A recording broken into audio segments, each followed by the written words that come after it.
2016 সমস্ত চাকরি বাতিল ঘোষণা করার পরই কলকাতা হাইকোর্টকে বেঞ্জির আক্রমণ করলেন মুখ্যমন্ত্রী মমতা বন্দ্যোপাধ্যায়। 25,753 জনের চাকরি বাতিলের রায়কে অসমর্থন জানিয়ে সোমবার চাকুলিয়ার সভা থেকে তৃণমূল সুপ্রিমো বলেন, আমি চাকরি দেব আর আপনারা কলমের খোঁচায় কেড়ে নেবেন।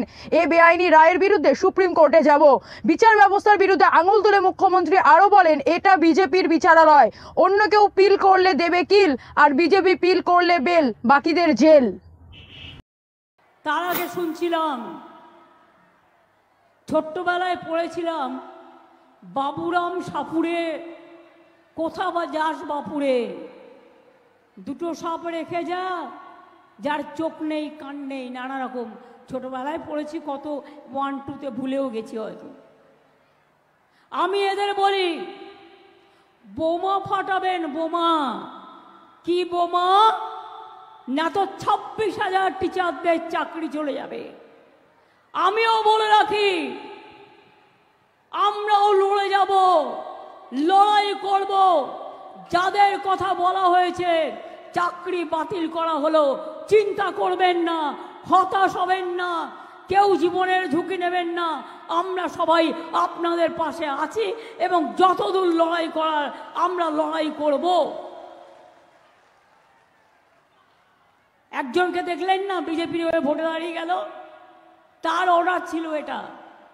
সুপ্রিম কোর্ট এটাকে একদম স্যাটাসাইড করে দিয়েছিল, দিয়ে বলেছিল নতুন ডিভিশন বেঞ্চ করে আলোচনা হোক।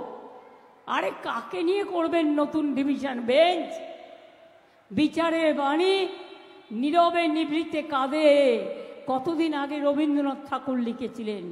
সবাই, আমি বিচারক নিয়ে বলছি না, রায় নিয়ে আমি বলতে পারি, এটা আমার অধিকার আছে।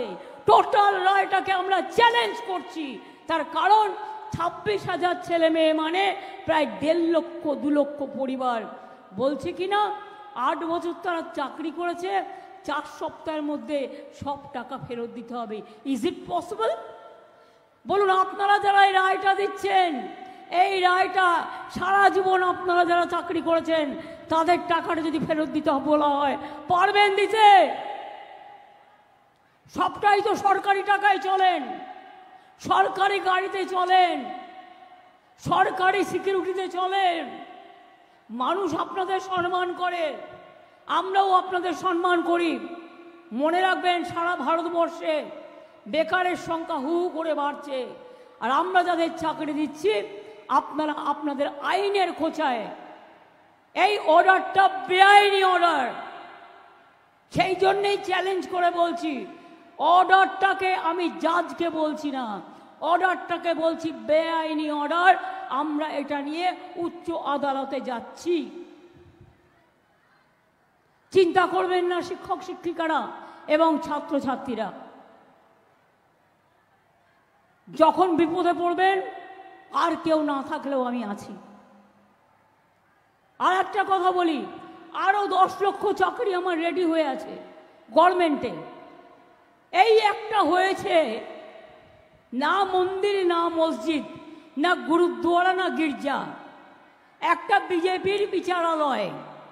বিজেপি যেটাকে বসে বিচার করে, রাজনৈতিক বিচার, এবং সেখানে বসে বসে অন্য লোকে পিল করলে দেবে তাকে কিল, আর বিজেপি পিল করলে ব্যাস, বিজেপি পিল করলে বেল, অন্য কেউ পিল করলে জেল। এই তো হয়ে গেছে এখানকার এই অবস্থা। আজ নয়, দীর্ঘদিন ধরে চলছে। এটা বিচারপতিদের দোষ নয়, এটা কেন্দ্রীয় সরকারের দোষ। তারা বিজেপির লোক দেখে দেখে এখানে বসিয়েছেন, যাতে তারা বিজেপি পার্টি অফিস থেকে যা বলে দেয় সেই ড্রাফটটা তারা করে দেয়। কি করবেন? আমায় সাজা দেবেন? ডিফামেশন করবেন? আমি তৈরি। জেলে পাঠাবেন? আমি তৈরি।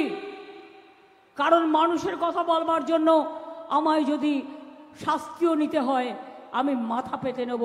কিন্তু তবু মনে রাখবেন, পরিবার যদি বিপদে পড়ে তার পাশ থেকে আমি সরে দাঁড়াবো না।